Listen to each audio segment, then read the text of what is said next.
And thank you so much for joining us. I'm Megan Millen, Executive Director of Joliet Public Library. And on behalf of our board and staff, I would like to welcome you to Joliet Public Library.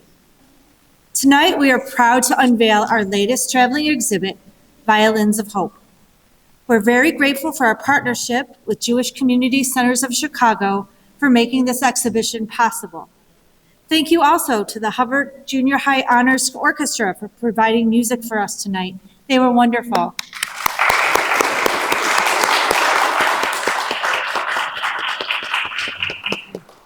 When this presentation is over, please make your way to the lowest level of the library to see 6 Holocaust-era violins, some of the 70 pieces collected by Israeli violin makers Amnon and Avshi Weinstein, which are here on a tour this summer.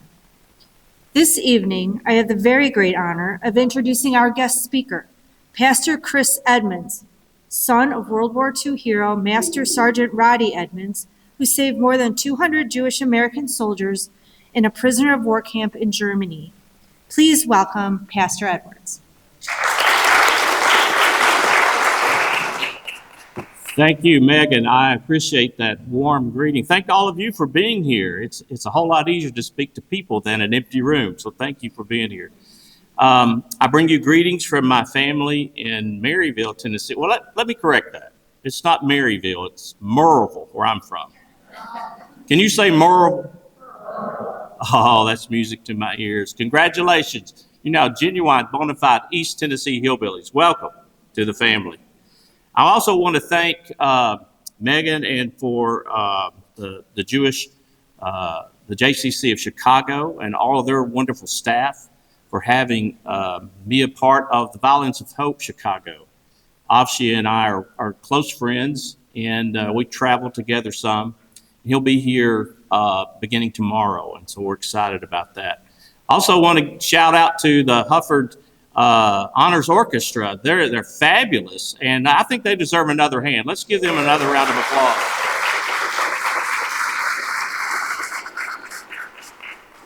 I love students and I love teachers. They are rock stars in my world, and I have 2 daughters who are teachers, so I'm grateful for all of our teachers. Elie Wiesel of blessed memory said, "For the dead and the living, we must bear witness." And we're bearing witness throughout Chicago with the Violins of Hope, as those violins have been recovered from the Holocaust and been restored.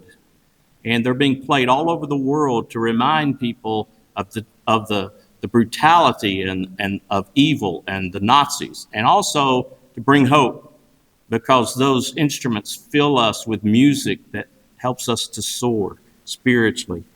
And as we remember the Holocaust, we bear witness, sadly, to the 6 million Jewish brothers and sisters who were tragically, brutally murdered during the Holocaust, of which 1.5 million were precious children who never, ever had a chance to grow up. That blows my mind, and it's beyond my comprehension. They were brutally murdered by the Nazis, and that hatred that resonated through their culture then is still alive and well today. And that's one of the reasons I go and speak, is to help stop hate. And hate starts in our hearts, and it ends up in tragedy. And so I hope that your heart is not full of hate, and that you are ready to do good things for folks when they need a hand.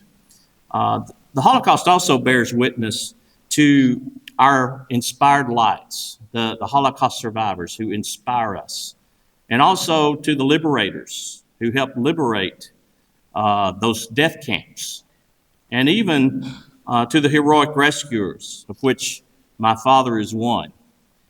And those inspiring lights remind us that evil abounds, but that life is also precious, and though hatred tries to destroy us, love always wins. And I'm here to tell you that love is the answer, and love always wins. Aren't you glad that you're loved today? Some of you are. Well, one of the lights of the Holocaust is my father. He's a humble Christian man, a soldier, who love God and love people. And he made important choices in a Nazi POW camp. Choices that you and I pray will make every day of our lives, not in the fear of a Nazi POW camp, but in the goodness of our hearts as we encounter needs. Well, Dad loves soldiers. I do too. I hope that you do. How many of you have family members who are either in the military or have served in our military? Hold your hands up. Wow, look across the room. Almost every hand is raised. Aren't you grateful for our soldiers who put on that uniform? Do we have any in our midst today who are current military or former military? Would you just hold your hand up really high? We have some here. Let's give them a big round of applause. Now back home, I'd go, whoop, whoop, whoop, whoop. I love our soldiers. You are so wonderful and amazing. You put on that uniform, you gave up your dreams and your hopes, and you settled in to protect us. And we live in an amazingly blessed country full of freedoms, freedoms, sadly, that we take for granted. But I pray that we will remember the sacrifice that you, our veterans, have made and that our current soldiers are making.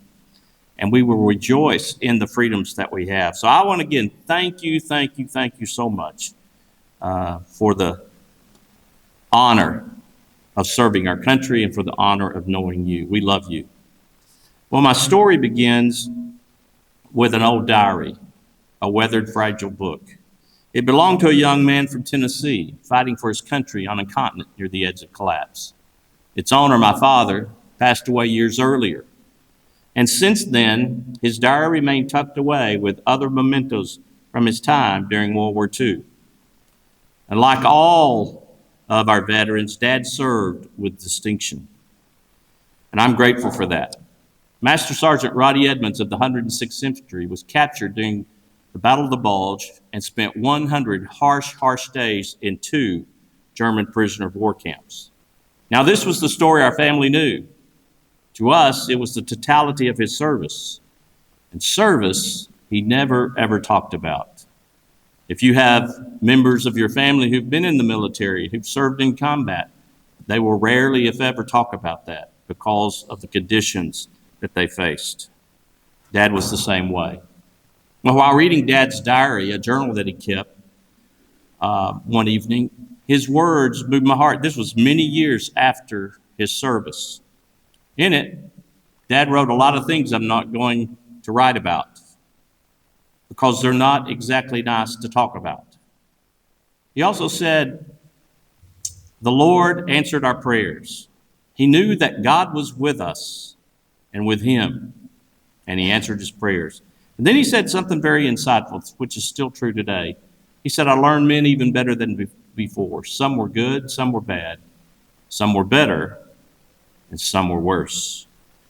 Well, Dad's words ignited a fire in my heart, and I believe God's Spirit provoked me to continue my journey of discovery, to move beyond his diary and try to find out what really happened to him during his time of service. So late one evening, just past midnight, I Googled his name and rank on my computer. Remarkably, Dad's name appeared in a New York Times article entitled Richard Dixon's Search for a New York Home. The article recounts how an attorney named Lester Tanner, who lives in New York, sold his historic townhouse to the president. And this was an amazing moment in Lester's life, but also an amazing moment for me as I read that. He sold it to President Nixon in 1980. And in the article, Mr. Tanner recounts how his master sergeant, Roddy Edmonds, saved his life. Well, I'm stunned. I'm absolutely amazed. What is Dad name doing in an article in the New York Times about the president? And who is Lester Tanner? And what does he mean by bravery? Is Mr. Tanner still alive? I mean, the questions keep coming and coming. He has to be in his late 80s or early 90s at this point in his life. And if he is still alive, where is he? And so I began searching for Lester, and I look, and after several months pass, I finally find Lester Tanner. And guess where I find him? New York City, baby, here I come. So we pack up, we load up, just like the Beverly Hillbillies and the Clampetts, and we head to New York City.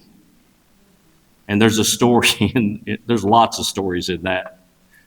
But I get to meet Lester for the first time, and for the first time I hear the amazing story of my father and his heroic men during World War II. Well, Dad was the highest ranking officer in a Stalag for non-commissioned officers, Stalag 9A, near Zegenhain, Germany. It was late January 1945, near the end of the war. Now, even in the POW camps, the Germans would segregate the Jewish American soldiers from non-Jews, and they would send them to their certain death in murderous concentration camps. Even the army would tell Jewish soldiers, if you're ever captured, to destroy your dog tags, which denoted the letter H for Hebrew, and never mention your Jewish identity. Why? Because it was very, very dangerous for the American Jewish soldier. We owed an extra debt of gratitude for the Jewish soldiers who donned an American uniform and went over to fight against the Germans. And I'm so grateful that they did. Well, on the evening of January 26, the Germans sent orders to my father that only the Jewish men were to fall out at the next morning's roll call. Just the Jews, no one else. Anyone who disobeyed the orders would be shot. And so, without hesitation, Lester said, your father received those orders, and he turned to all of us in the barracks. And he said, we're not doing that. Tomorrow morning, we all fall out. And Dad sent orders to the other 4 barracks of Americans, commanding them to do the same. It was bitterly cold that morning, January 27, 1945. As the Nazi commander approached, he couldn't believe his eyes. All the Americans, nearly 1,300 American GIs were standing in sharp formation. Now we need to understand that many of those men had to be helped out there. They were in serious shape, bad shape. And many of them were helped out there. But I also want you to know that every one of them came. They knew that they could be shot for disobeying those orders, but they all went together. I'm so glad that they did, aren't you? All the Americans were there. The German, a Major Ziegman. He's not your ordinary soldier. He's not the commandant of the camp. He's a major from high command. As a matter of fact, he's the eyes and ears of Hitler in the POW camps. He reports to General Jodl, who reports to Hitler directly. Anytime there's something going on in the POW camps that requires some kind of attention to make Hitler look good, Major Ziegman shows up. And Major Ziegman has issued the orders. He's there to take the Jewish men away. No one has ever disobeyed his orders. Well, Dad would have none of it. Ziegman rushed over to my father, and he couldn't believe that the sergeant was standing in front of all of his men. And he screamed, "They can't all be Jews," to which my father declared, "We are all Jews here." Wow, Lester said. When your father said that, he said, we were all stunned. He said, we were just as stunned as the major, because the major stood and looked and didn't know how to respond.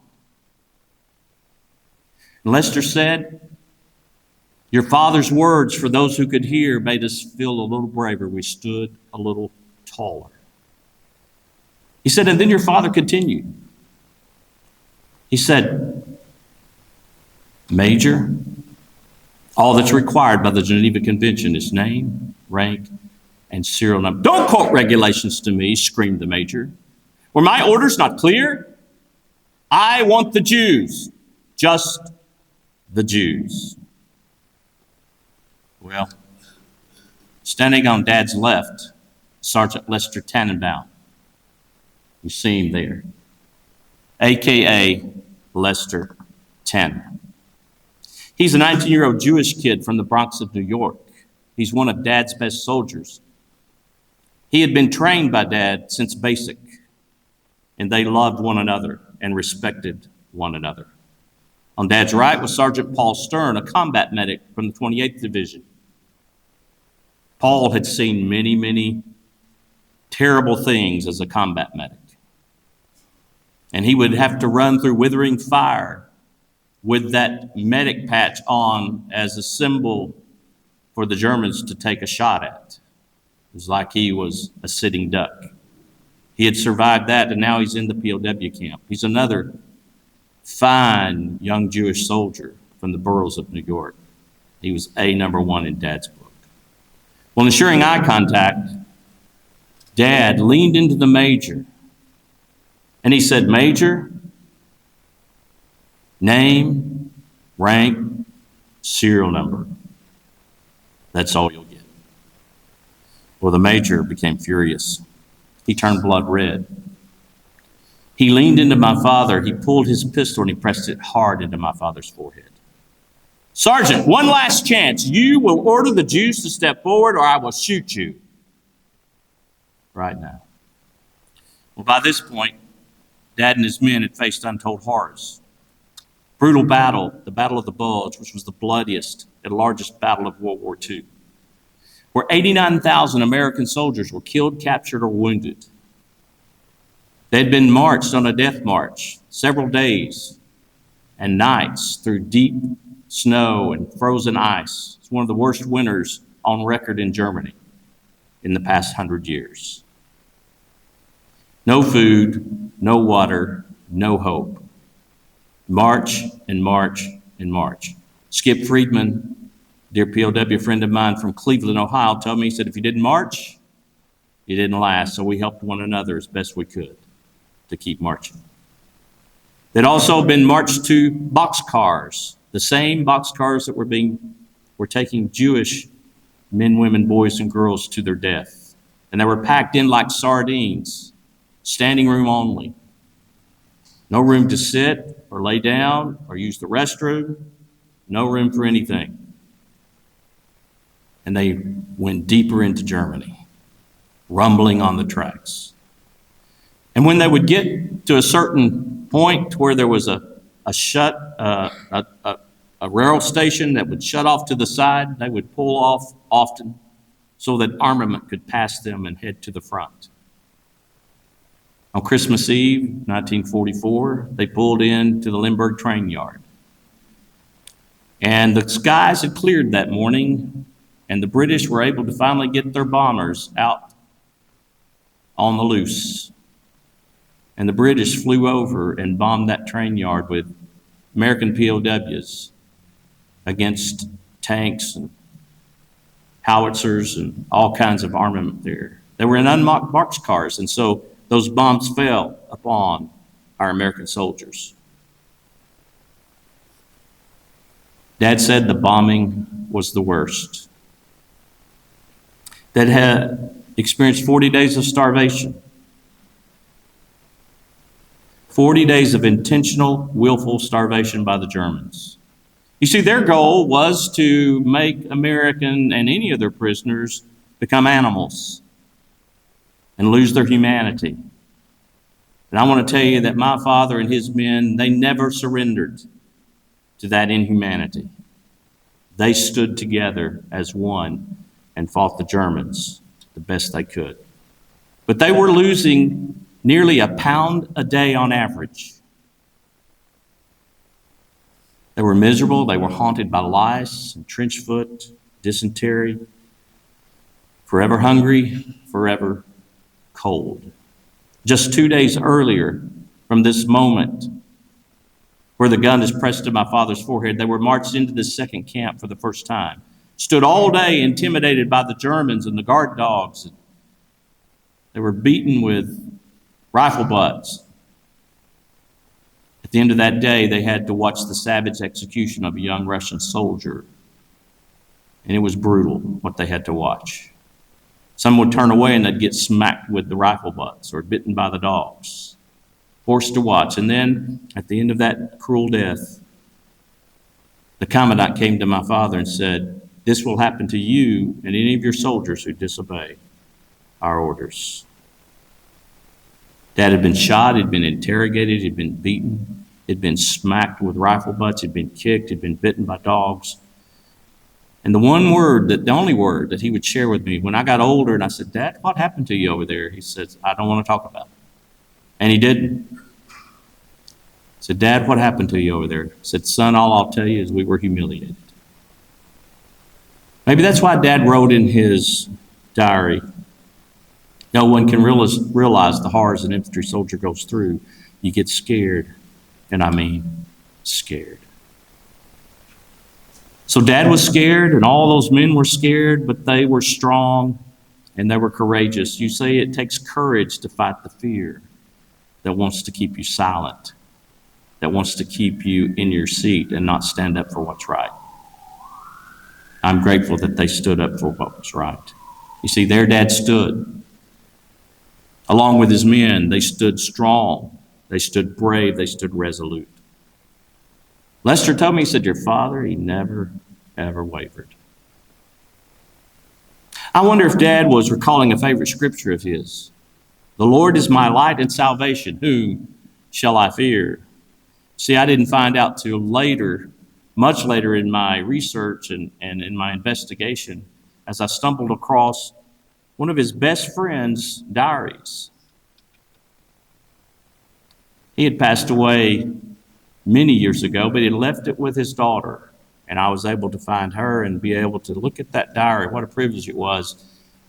And he said that Roddy had smuggled a Bible into the camp and that he read it every day. And that they all used it for their religious services, their various religious services. I'm so grateful that he did. He loved God's word. But he not only loved it, he tried to live it. And I pray the same for me, that I could try to live a life that's worthy of God's goodness and pleasure.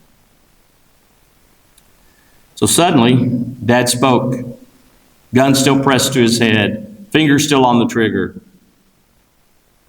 He spoke calmly, he spoke courageously. He said, "Major, you can shoot me, but you'll have to kill us all because we know who you are. And you'll be a war criminal when we win this war, and you will pay." Lester said, "I don't know where your father got that courage and where he even got the words to say what he did. But he said, I'm so grateful." He said, "I've never forgotten him for that." Lester also said Sigmund turned white as a ghost. He said, "The arm that held the gun began to tremble as the truth of the words of my father sank into his mind and his spirit. But time froze. No movement, no sounds, nothing. Just the smoke like puffs of breath rising heavenward." And Lester said, "And lots of prayers." Well, in 2016, I had the fortunate opportunity to travel where Dad looked evil in the eye and dared a Nazi to shoot. I went there thanks to the generosity of the Jewish Foundation for the Righteous, along with a film crew. And we filmed a documentary based upon Dad's story. And now I want you to hear the rest of the story, not from me, but from some of the men, some of the Jewish men who were there.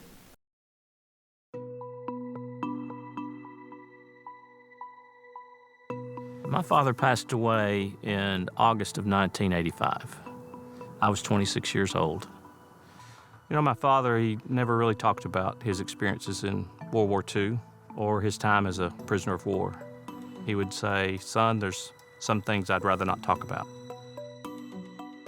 While my father was a prisoner of war, he kept a diary. Late one night after reading his diary, I Googled his name and rank And the first link that came up was an article in the New York Times. I was being interviewed by the New York Times in 2008. All of a sudden, I remembered that there was a Master Sergeant, Roddy Edmonds, who saved my life when he defied the Germans in POW camp. That's all I said. In the middle of that article, Lester mentions the bravery and courage of his Master Sergeant, Roddy Edmonds. And I said, I got to find out what really happened to my dad during his POW experience.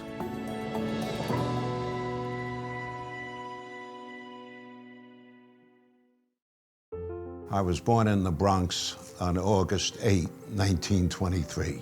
January 27, 1924. I was born in Cleveland on April 24, 1924. June 17th, 1925, in Brooklyn, New York.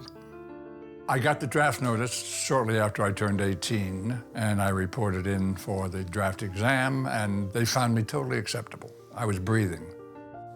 I was 18 years old. I was assigned as a combat medic to care for the wounded soldiers on the battlefield.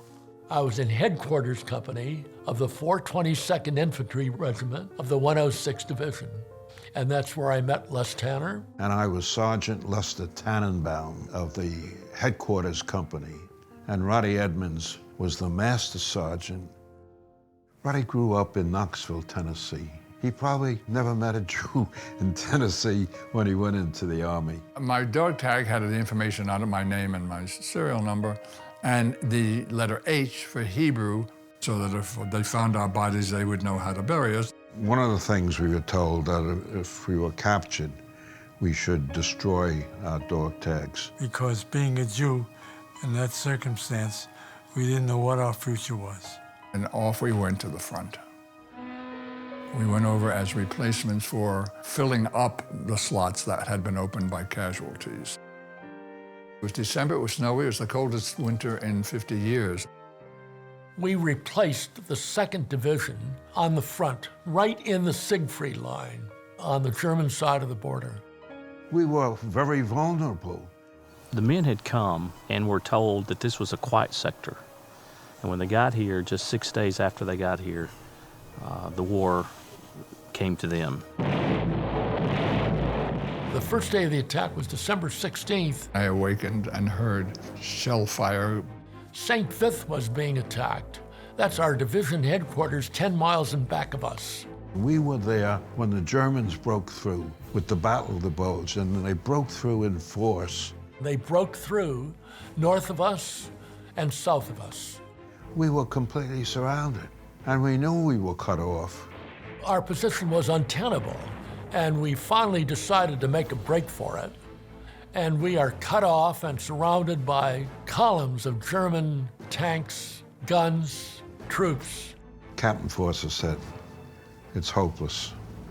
I'm reading from my father's diary that he kept. It was a hopeless cause in our case. When Captain Foster surrendered us, he did a very wise thing. Our rifles were no good against tanks and 88 fire. And out we came to become part of what was the largest collection of captured GIs in World War II, from the 106th, from the 28th, and others. We began to start our march to we didn't know where. There was a concern that the Germans would just shoot us up. When you're in brutal hands, like the Germans were, you're scared as hell. I particularly was concerned because my name was obviously Jewish. And then we got to the railhead, Gerolstein. They loaded us on boxcars. We were packed like sardines in that boxcar. No food or water on the 4-day trip to Bad Orem. So the boxcars we were in turned out to be exactly the same cars that were taking the Jews to concentration camps. And we went further into Germany. Boarded train, Thursday, 21 December 44. Arrived Stalag 9B, Bad Orem. Monday, 25 December 44. Registered Tuesday, 26 December 44. We had to register. Name, rank, serial number. But then they started asking questions about your religion. The Germans segregated the Jewish POWs. And we were assigned to the Jewish barracks. A special barracks surrounded by barbed wire within the prison. We were in a prison within the prison.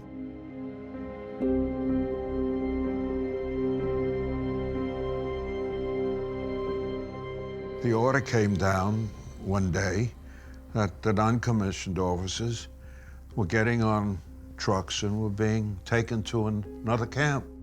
They took all the sergeants and corporals, all the non-commissioned officers, whether they were Jewish or not. And luckily, I am taken out of that isolated place at Bad Orb, and the next thing I know, I'm on a train going to Ziegenhain. The Jewish POWs who had been left behind were shipped to a slave labor camp. All of them later were sent to Berger, and many of them died there. Arrived Stalag 9A, Friday, 26 January 45.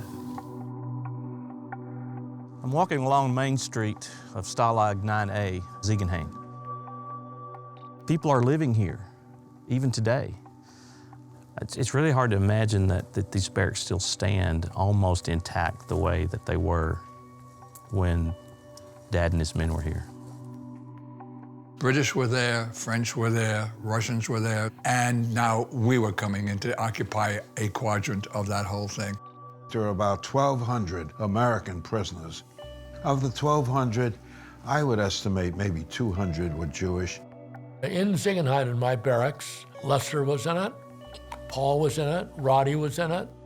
So there's about 240 men in the barracks. You were given one thin blanket.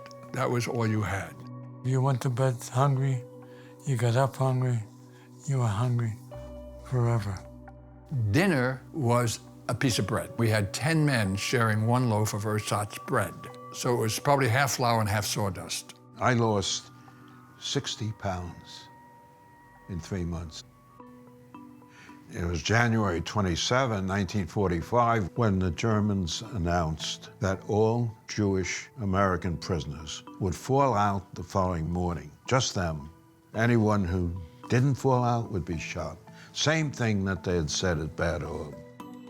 Roddy, for the first time in his experience, was in complete command. There was no one there to give him orders.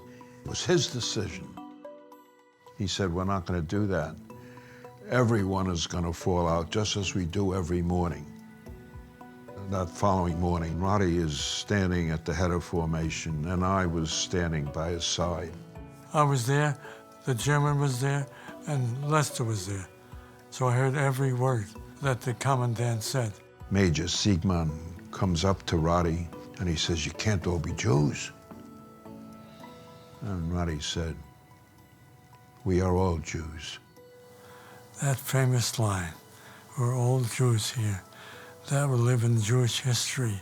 Takes out his Luger and puts it next to Roddy's forehead, and he says, you will order the Jews to step forward, or I will shoot you right now. And Roddy said to him, Major, you can shoot me, you can shoot all of us, but we know who you are. And this war is almost over, and you'll be a war criminal. And with that, the Major lowered his Luger, about-faced, went back to his headquarters. We were able to track the war pretty closely, even as we were POWs. So we knew we were within days of being liberated, hopefully. The German commanders informed Roddy that they were going to evacuate the camp. They don't want to be around when the Americans come. And under Roddy's leadership, we refused. And that's why I'm here to tell you about the story today. Roddy said, we're just too weak to go on a long march. We were in such lousy shape. The chances of coming out of that alive are not good. Nobody marches out of camp. You break ranks and you run back into the barracks. And you keep doing that all day. The day dawns, and in come the Germans. House, house! Rouse getting up, going back and forth. We can see the British are moving out. Everybody else is moving out. We're still standing there. Finally, they give up, the Germans. The German officers came up to Roddy and said, okay, camp is yours. And they marched out. We were left alone in the camp. It gets very quiet. So now a few of us climb up on the roof of our barracks, and then we see 2 lines of tanks. We were liberated on March 30th by an American armored group. The 6th Armored Division, as it turns out. They were amazed to see these American soldiers, thin, hungry. It was such a happy day. We were liberated on March 30th, which was the 2nd day of Passover. And every time I ran a Seder, I would make this point because it was the date of my freedom.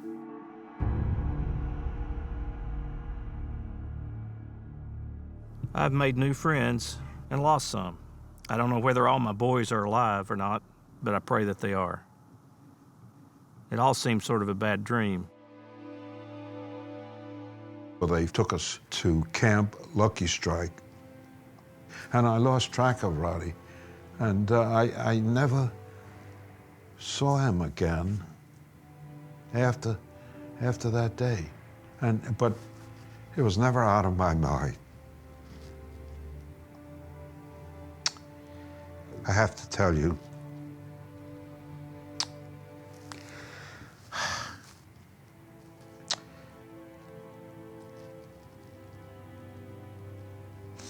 that experience and Roddy was a defining experience in my life. Roddy was incredible. He never really got his recognition, except among us. We were very lucky to have him with us. That such people can exist gives you hope, maybe, for humanity. We stood there, we were the witnesses. We were the witnesses.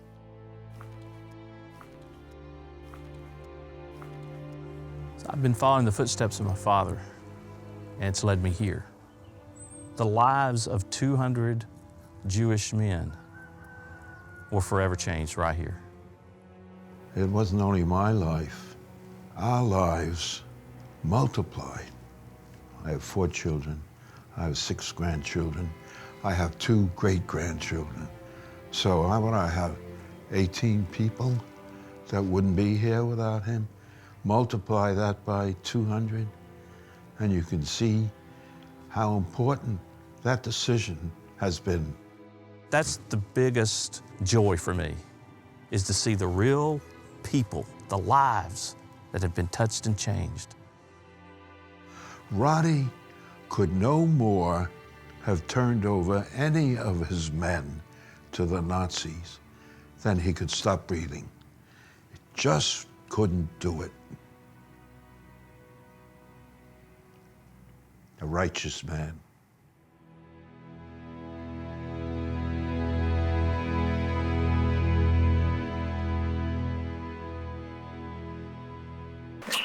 Thank you. Thank you. I'm so grateful to the Jewish Foundation for the Righteous for their support of my father and for their generosity in creating that documentary. That is available online that you can download and use if you prefer to do that in your synagogues, in your churches, in your community centers, wherever you would like to use that. In 2016, let me just ask, can I have 5 more minutes? 5 more minutes? Okay. Because now we're going to get to today. In 2016, Yad Vashem honored my father as righteous among the nations. And as many of you know, righteous among the nations is the highest honor a non-Jew can receive for rescuing or saving Jewish people during the Holocaust. Most people did nothing, just stood by and watched.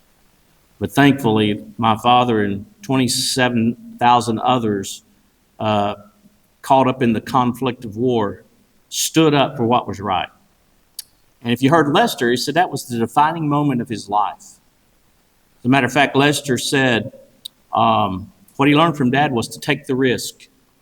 Regardless of the risk and regardless of the circumstances, do what's right. And then he looked at me with a grin. He said, you know, as a New York attorney, that's not always easy. Lester is just, he passed away in January, sadly, but one of my dearest friends. Matter of fact, today is his 100th birthday. So let's give Lester a round of applause as well, and his family. If you hold up your hand, give me a 5. You know what? 1, 2, 3, 4, 5. 5. Dad is only the 5th American to be named among the righteous. Give me a number 1. He is the first U.S. soldier to be named righteous among the nations. Another number 1, he is the first of the righteous to save American Jews. And then my favorite, he's the first Tennessean to be righteous. And I'm so grateful for the nation of Israel and for all our Jewish brothers and sisters here in America and around the globe for the incredible honor that they have bestowed upon my father. To me, it's the highest honor he will receive this side of eternity, and I'm so grateful for that. At the ceremony, I said, if you ask Dad why he did it, he would say, I was just doing my job. He would say, I protected my men, I opposed my enemy, I honored my Lord, I was just doing my job. But you know, President Obama took time out of his schedule to come to honor my father at the Israeli embassy, which I am forever grateful for. And he said, Chris, your father may have said he was just doing his job, but what he did went above and beyond the call of duty. His moral compass never wavered. He stayed true to his faith. And then he added this, I cannot imagine a greater expression of Christianity than to say, I too am a Jew. Well, the Righteous Award was a great blessing, and the ceremony was remarkable. Another great blessing has been meeting some of the men whom Dad helped save, and some of the men and their families who I have become so very close to and who I love dearly. We've got Sonny Fox of California. And I don't know if some of you grew up in the New York area, but Sonny Fox used to be the host of Wonderama. Anybody ever watch Wonderama growing up? His first children's program was very popular. And Sonny was the host of that and was later an NBC executive over the years. Lester Tanner of New York, an incredible attorney. Paul Stern of Virginia, he's the gentleman in the wheelchair, and he owned his own clothing company. And then Henry Hank Friedman, who's in the picture to the left there. And Henry was the first, he was a part of Sony back in the early days. He worked for a big company in Atlanta. So he helped get the Sony product to the U.S., so we're grateful for that. And then Skip Friedman, another attorney in Ohio, Cleveland, Ohio, and an incredible individual. I love these men, I love their families, and I still stay close to them even today. And they're great examples. They're heroes in my book, but they're great examples not only of what they did over there, but how they lived when they got back here.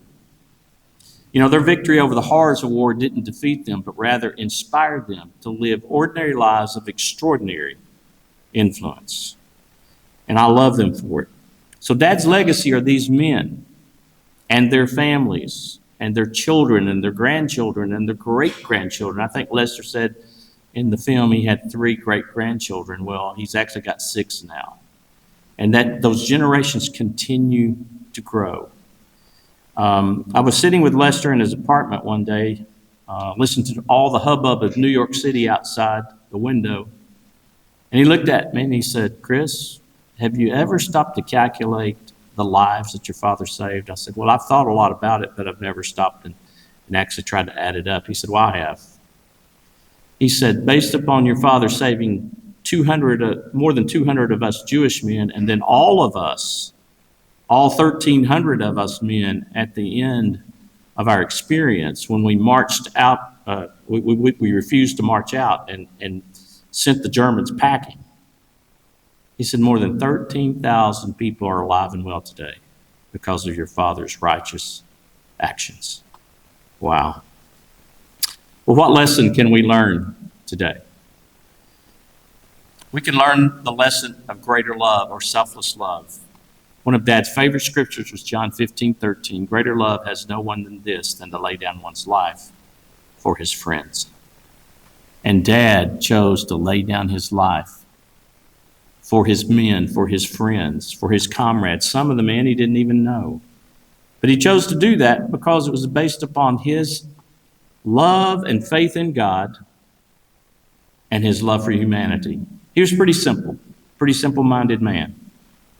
He believed that God created everyone in God's image, and that in that image, all of us are created equal in the sight of God. He also believed that God is a good God and that God loves all of us equally.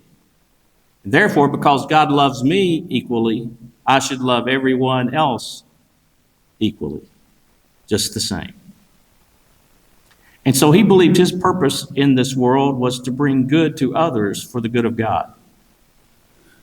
You see, I don't believe we're sent to this planet Earth by accident. I believe we are placed on earth by the precious hand of God, and he calls us to do what's right for others, to be good to them. And so I want to challenge you as I challenge myself every day, each and every day. When you wake up, I want you to wake up and say, others first, me last. Now, it's easy to say. It's hard to do. Because I love to run around with three friends, my best amigos, me, myself, and I. Don't you? Those are my running buddies. And I usually take care of them first and foremost, but that's not why we're here. We're here to make this world better and brighter by doing what's best for others through greater love. See, greater love isn't the love that I have personally. It's a love that comes from above, that takes people and places them at the level where God resides. People are placed of great respect and highest dignity. You see, the way we do it here in this world, in this life, we say, well, we should just tolerate others. I'm sorry, I don't want to be tolerated. I want to be loved. You want to be loved. Let me ask you, are you glad you're loved? Oh, that was weak. Are you glad you're loved? Yes. Absolutely. Look at somebody sitting close to you and say, you're the best looking thing I've seen all day.